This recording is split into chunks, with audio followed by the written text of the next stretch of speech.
नमस्कार, आपका स्वागत है फटाफट खबरों में। मैं हूं आपके साथ भावना रनौट।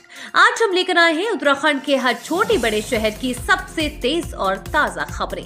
तो चैनल को सब्सक्राइब कीजिए और वीडियो कहां से देख रहे हैं कमेंट बॉक्स में जरूर बताएं।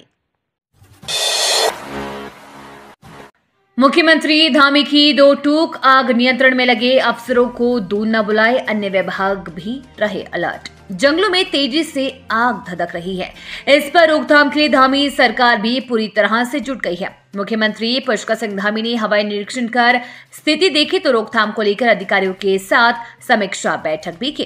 कहा कि जंगल बचाने के लिए सूचना तंत्र मजबूत किया जाए। सीएम ने वन संरक्षण विनय भार्गव को निर्देशित किया है कि एफटीआई में प्रशिक्षण लेने वालों को भी फील्ड में आग बुझाने के लिए भेजा जाए। इससे उन्हें जिम्मेदारी का एहसास होगा। स्थानीय लोगों के साथ समन्वय स्थापित कर महिला व युवक मंगल दलों एवं महिला स्वयं सहायता समूहों का भी योगदान जरूर ले, उन्हें प्रोत्साहित भी करें। आपातकाल में भी सभी विभागों के अधिकारी समन्वय के साथ कार्य करें और अपना मोबाइल फोन 24 घंटे ऑन रखें। डीएफओ को पिरूल एकत्र करवाने का लक्ष्य दें।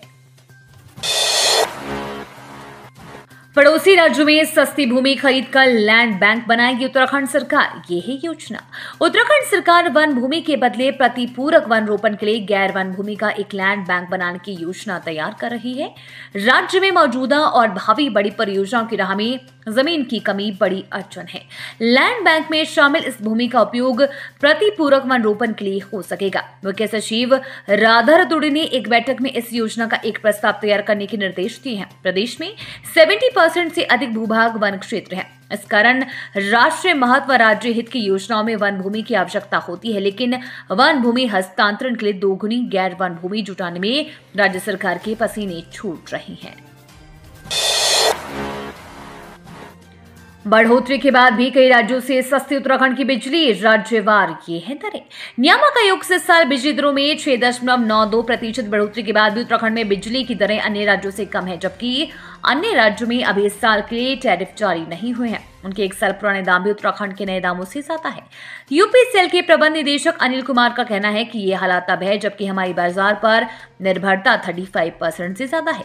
यूपीसीएल एमडी अनिल कुमार ने बताया कि उत्तराखंड में बढ़ोतरी के बाद भी घरेलू उपभोक्ताओं के लिए बिजली दरें 5.82 रुपए प्रति यूनिट है, जबकि पड़ोसी राज्य हिमाचल प्रदेश में घरेलू उपभोक्ताओं को 6.35 रुपए प्रति यूनिट चुकाना पड़ रहा है, जबकि वो बिजली सरप्लस राज्य है। तीर्थयात्रियों की संख्या सीमित करने का विरोध शुरू, होटल एसोसिएशन ने दी आंदोलन की चेतावनी। चार धाम होटल एसोसिएशन ने राज्य सरकार के चार धाम यात्रा के लिए तीर्थयात्रियों की संख्या सीमित करने का कड़ा विरोध किया है। रविवार को प्रेस वार्ता करते हुए एसोसिएशन के अध्यक्ष अजय पुरी ने कहा कि पिछले साल की तरह इस बार भी सरकार ने चार धाम यमुनोत्री, गंगोत्री, केदारनाथ व बद्रीनाथ के लिए प्रतिदिन दर्शन करने वाले तीर्थयात्रियों की संख्या सीमित करने का निर्णय लिया है, जिससे चारधाम यात्रा से जुड़े पर्यटन व्यवसायियों में निराशा का माहौल है। एक और सरकार होटल, होम स्टे खोलने के लिए प्रोत्साहित कर रही है। तीर्थयात्रियों को मिलेगी स्लॉट बुकिंग और चलेगा टोकन सिस्टम, सर पर दौड़ेंगे ईवी वाहन। चार धाम यात्रा पर आने वाले तीर्थयात्रियों को दर्शन के लिए 1 घंटे से ज्यादा इंतजार नहीं करना पड़ेगा। पर्यटन विभाग स्लॉट पंजीकरण, सत्यापन और टोकन सिस्टम लागू करने जा रहा है। इसके लिए जिला प्रशासन, पुलिस व कार्यदायी संस्था जल्द ही स्थानों को चिन्हित करेगी। शनिवार को मंत्री सतपाल महाराज ने पत्रकारों को बताया, चार धाम यात्रा के दृष्टिगत एक स्टेट लेवल कंट्रोल रूम की स्थापना देहरादून स्थित उत्तराखंड पर्यटन विकास परिषद मुख्यालय में की गई है, जो पूरे यात्रा काल के दौरान सुबह 7 से रात 10 बजे तक संचालित रहेगा। 10 साल से पॉलिटेक्निकल प्रवक्ता बनने के इंतजार में बीत रही युवाओं की उम्र, संस्थानों का ऐसा है हाल। सूबे में युवाओं की तकनीकी फौज तैयार करने वाले पॉलिटेक्निकल संस्थानों में पढ़ाने वाले प्रवक्ता नहीं है। यहाँ प्रवक्ता बनने के लिए युवाओं का 10 साल का समय निकल गया, जिसके साथ कई युवाओं की उम्र सीमा भी पार हो गई है। आखिरी भर्ती 2015 में हुई थी। आलम यह है कि 2019 से प्रवक्ता भर्ती का अधियाचन राज्य लोक सेवा आयोग के पास है, जिसकी कई बार कोशिश के बाद भी खामियां दूर नहीं हो पाई है। पर्यटन मंत्री बोले, बनाएंगे उत्तराखंड चारधाम प्राधिकरण, गैरसैंण बनेगा कॉर्पोरेट टूरिस्ट डेस्टिनेशन। पर्यटन मंत्री कैबिनेट मंत्री सतपाल महाराज ने कहा कि चार धाम यात्रा को लेकर सभी तैयारियां पूरी हो चुकी हैं। उन्होंने कहा है कि हर वर्ष टूरिस्ट बढ़ रहे हैं। इसको देखते हुए वैकल्पिक मार्गों को विकसित करने की योजना सरकार बना चुकी है। गैरसैंण को कॉर्पोरेट टूरिस्ट डेस्टिनेशन के लिए रूप में विकसित करने और उत्तराखंड चारधाम प्राधिकरण जल्द बनाने की भी उन्होंने बात कही। लैंसडाउन में हादसा, हरियाणा के यात्रियों की कार गड्ढे में गिरी, 3 साल की बच्ची की मौत, 4 घायल। उत्तराखंड में शनिवार देर रात लैंसडाउन धूना मार्ग पर एक पर्यटक वाहन हादसे का शिकार हो गया। यात्रियों की कार अनियंत्रित होकर सड़क से नीचे गहरे खड्डे में जा गिरी। हादसे में एक 3 वर्षीय बच्चे की मौत हो गई है, जबकि 4 लोग घायल हो गए हैं। प्रभारी निरीक्षक मोहम्मद अकरम ने बताया कि पर्यटक रोहतक से लैंसडाउन घूमने आए थे। यहां पर वो धूरा स्थित एक रिजॉर्ट में रुके थे। शनिवार रात वो चेकआउट के बाद धूरा से लैंसडाउन वापसी कर रहे थे। इस दौरान उनकी कार बंशी घाट चमचान घाट के पास मोड़ पर अनियंत्रित होकर 10 मीटर गहरे खड्डे में जा गिरी। इन्वेस्टमेंट के नाम पर देहरादून के युवक युवती को लगा चूना, 8.5 लाख साफ। साइबर ठगों ने निवेश के नाम पर मोटा मुनाफा कमाने का झांसा देकर युवक व युवती से 8.25 लाख रुपए ठग लिए। दोनों मामलों में थाना क्लेमेंट टाउन व पटेल नगर कोतवाली में मुकदमा दर्ज किया गया है। क्लेमेंट टाउन थानाध्यक्ष दीपक धारीवाल के मुताबिक हिमांशु पुंडी निवासी क्लेमेंट टाउन ने तहरीर दी है कि अगस्त 2020 में फेसबुक के माध्यम से उसकी पहचान विकास वत्स से हुई है। इसके बाद वो व्हाट्सएप से जुड़े और विकास ने उन्हें शिवाजी से मिलवाया। दोनों ने उन्हें क्रिप्टो माइनिंग सॉफ्टवेयर में निवेश के लिए उकसाया।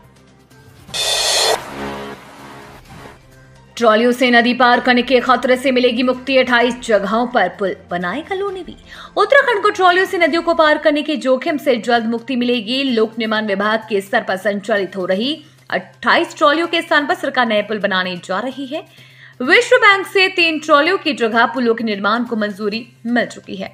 एक पुल प्रधानमंत्री ग्रामीण सड़क योजना के तहत बनाया जाएगा। 624 ट्रॉलियों वाले स्थानों पर पुल बनाने की प्रक्रिया शुरू हो गई है। राज्य के अभी भी कई दुर्गम और दूरस्थ गांवों में आवागमन के लिए ट्रॉलियों का सहारा लिया जाता है। कई बार इन ट्रॉलियों के टूटने या उनसे दुर्घटना होने की खबरें भी सामने आती हैं। मुख्यमंत्री पुष्कर सिंह धामी ने एक समीक्षा बैठक के दौरान प्रदेश में ऐसे सभी स्थानों पर पुल बनाए जाने के निर्देश दिए थे। यूपी नोएडा से घूमने आए 8 लोगों का ग्रुप, नहाते समय युवक युवती गंगा में बहे, तलाश जारी। ऋषिकेश के लक्ष्मण झूला क्षेत्र में गंगा में नहाते समय एक युवक व युवती तेज बहाव में बह गए। एसडीआरएफ और जल पुलिस रेस्क्यू अभियान चला रही है, लेकिन अभी तक उनका कोई सुराग नहीं लगा है। लक्ष्मण झूला कोतवाली के प्रभारी निरीक्षक रवि सैनी ने बताया कि दिल्ली से 8 लोगों का ग्रुप ऋषिकेश घूमने आया था। ऐसे सभी लोग लक्ष्मण झूला क्षेत्र में गंगा में नहाने गए थे। इस दौरान तेज बहाव की चपेट में आने से एक युवती नेहा पुत्री शिवदत्त निवासी पीलीभीत उत्तर प्रदेश और युवक साहिल गुप्ता पुत्र सुनील कुमार निवासी गौर सिटी नोएडा उत्तर प्रदेश डूब गए। सूचना मिलते ही एसडीआरएफ की टीम वहां पहुंची और उनकी तलाश में सर्च अभियान चलाया जा रहा है। पहाड़ पानी के जंगल में लगी भीषण आग में फंसे वन कर्मी और ग्रामीण भागकर बचाई जान। उत्तराखंड के पर्वतीय क्षेत्रों के जंगलों में लगी आग थमने का नाम नहीं ले रही है।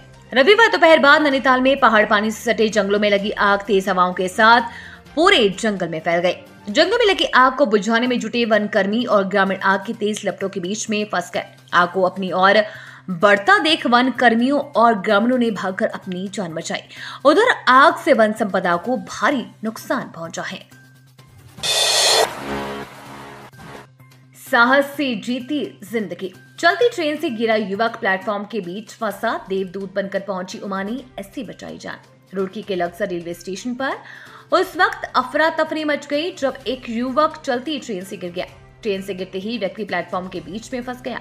इसी बीच देवदूत बनकर आई एक महिला पुलिसकर्मी ने साहस और सूझबूझ से उसकी जान बचाई। ये थी आज की फटाफट खबरें। हम मिलेंगे अगले बुलेटिन में, तब तक के लिए धन्यवाद और जय हिंद।